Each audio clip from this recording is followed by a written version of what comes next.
In a recent video, we talked about why the Vulture Droid was one of the best starfighters in Star Wars because it could perform maneuvers no living pilot could withstand.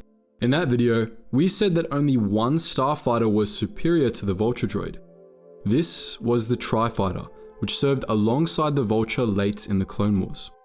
The Tri-Fighter wasn't quite as flashy as the Vulture Droid and it didn't have as much utility, but it was the ultimate starfighter, the terror of Republic fighter squadrons all over the galaxy. In this video, we'll be explaining why.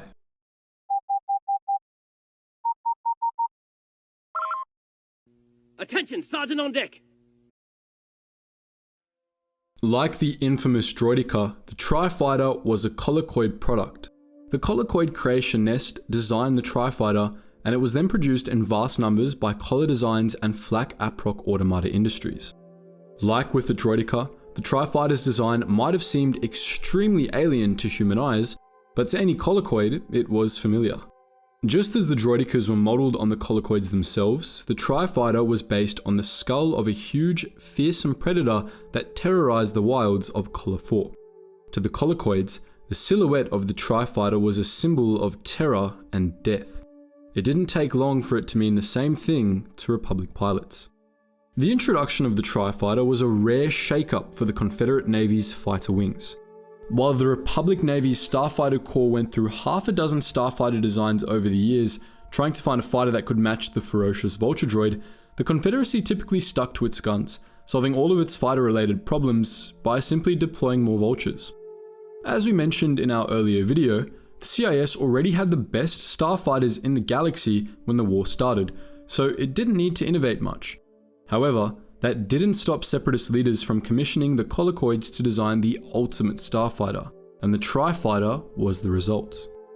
Unlike many of the Republic's new fighters, which usually replaced older models in Republic battle formations, the Tri-Fighter was meant to be deployed alongside the Vulture Droid, which would remain the mainstay of Separatist fighter wings. Unlike the generalist Vulture Droid, which could act in a variety of combat roles, the Tri-Fighter was a specialist, built solely for dogfighting. The two complemented each other well. During the later years of the Clone Wars, swarms of Vulture Droids would act as the primary method of force projection for Separatist carrier battleships, while Tri-Fighter squadrons escorting them would take out any pesky clone pilots that got in their way. They were devastatingly effective at this. The Republic Starfighter Corps had enough trouble just trying to match the Vulture Droid. With the deployment of the Tri-Fighter, the battlefield became a nightmare for clone pilots. The Tri-Fighter was a marvel of engineering. The droid's main reactor was located in a heavily armoured gyroscoping core at the centre of the craft, which also contained communications transceivers that allowed it to keep a constant fix on its mothership. This central reactor was linked to a trio of powerful thrusters, each with its own ionization reactor, as well as secondary accelerators that could subtly alter the direction of thrust independently for each thruster, granting the Tri-Fighter spectacular mobility and control even at extremely high speeds. In space, these craft had a maximum acceleration of 3,600 G, with a maximum speed in atmosphere of over 1,000 km per hour. The Tri-Fighter, like the Vulture Droid, was a droid in its own right, piloted by a highly sophisticated droid brain. The brain was located in front of the reactor bulb between a pair of large photoreceptors. Between the droid brain and the reactor, 3 arches looped around the reactor bulb, forming the Tri-Fighter's iconic silhouette. These arches contained the droid's fuel tanks and fuel injection systems near the rear, while the Tri-Fighter's power cells lined the inner side of the arch. Radiator fins between the 3 engines contained heat sinks, while the middle part of each arch featured an exposed section from which excess radiation could be safely discharged, completing the Tri-Fighter's propulsion systems. While the aft half of the Tri-Fighter was almost exclusively given over to propulsion, weapon systems dominated the front half of the craft.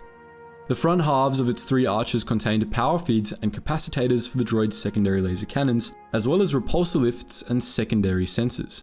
The droid's main laser cannon emerged from the droid brain's housing at the front of the craft, and ingeniously, the Colicoids had shaped the Tri-Fighter's brain as a sort of donut shape, with the capacitors for the primary laser cannon running right through the middle. All told, the Tri-Fighter was extremely compact, a mere 5.4 meters in length, featuring little more than propulsion systems and guns. Despite its size, however, it was deceptively resilient. The Tri-Fighter was heavily armored for its size, far more than the Vulture Droid, and it had no real weak spots, with its armor consistent pretty much all over. The Tri-Fighter had no shields, but between its speed and its tiny target profile, it didn't really need them. Of course, a Starfighter isn't a Starfighter without weapons, and the Tri-Fighter was quite well armed. Its main weapon was its nose-mounted heavy laser cannon, from which a single well-placed shot could take out an ARC 170. It also had a light laser cannon on each wingtip, and these had extremely high rates of fire. The Tri-Fighter's various laser cannons could fire independently, all at once, or in staggered pattern meant to disorient opponents. The wingtip cannons could also tilt their rails for greater accuracy. When all firing at once, the Tri-Fighter's guns created a deadly field of fire that few pilots could escape. This arrangement was made even more lethal by the Tri-Fighter's tendency to spin in battle, turning its field of fire into a whirling cone of death. Tri-Fighters also featured underslung racks for 2 to 6 missiles, typically concussion missiles or discord missiles, which deployed swarms of infamously chaotic buzz droids. These missiles were designed for use against other starfighters, though presumably they could be deployed against capital ships as well. The Tri-Fighter was said to have been deployed for the first time in 21 BBY, but there are accounts of them fighting in swarms in the Battle of Pre-Sitlan in 22 BBY.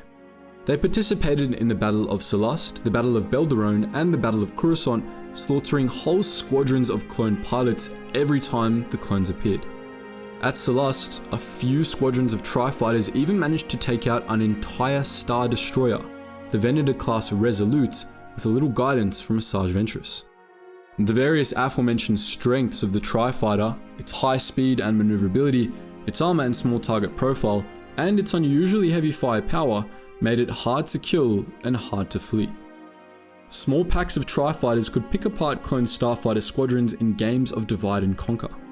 Even if this tactic was unsuccessful in wiping out an enemy squadron, it typically scattered the squadron enough to throw the course of a fighter battle in the Separatist' favour. The only Republic starfighter that stood a chance of outmaneuvering these cunning craft was the ETA-2 Actus-class Interceptor, a fighter usually reserved for Jedi deployed near the end of the war. The ETA-2 was nowhere near as well armed or armoured as the Tri-Fighter, however, so it was usually at a disadvantage when up against them. Even famed Jedi pilots struggled against the Tri-Fighter. Saesee Tiin, the second best pilot in the Jedi Order, was nearly killed when 3 Tri-Fighters ganged up on him during the Outer Rim sieges. Only the timely intervention of the Order's #1 pilot, Anakin Skywalker, saved him from an untimely doom. Many other Republic aces weren't so lucky. Tri-Fighters were designed for dogfighting, and they were relentless, often picking a target and doggedly pursuing it until either it was destroyed or the Tri-Fighter was. There was no starfighter better than the Tri-Fighter. The Colicoids designed a craft that not only took full advantage of automated starfighters, but also eliminated all remnants of traditional fighter design, allowing for an extraordinarily efficient, compact, and alien craft. It was the ultimate interceptor, and it was only through sheer luck or the Force that any Republic pilot survived a dogfight with one. Unfortunately, post-Clone Wars factions learned absolutely nothing from this ingenious design, stubbornly continuing to rely on meatbag piloted aircraft instead of fighters piloted by droids. But what do you think? Do you prefer the Tri-Fighter or the Vulture Droid? And are there any other starfighters you'd like us to make a video about? Let us know all that and more in the comments section below.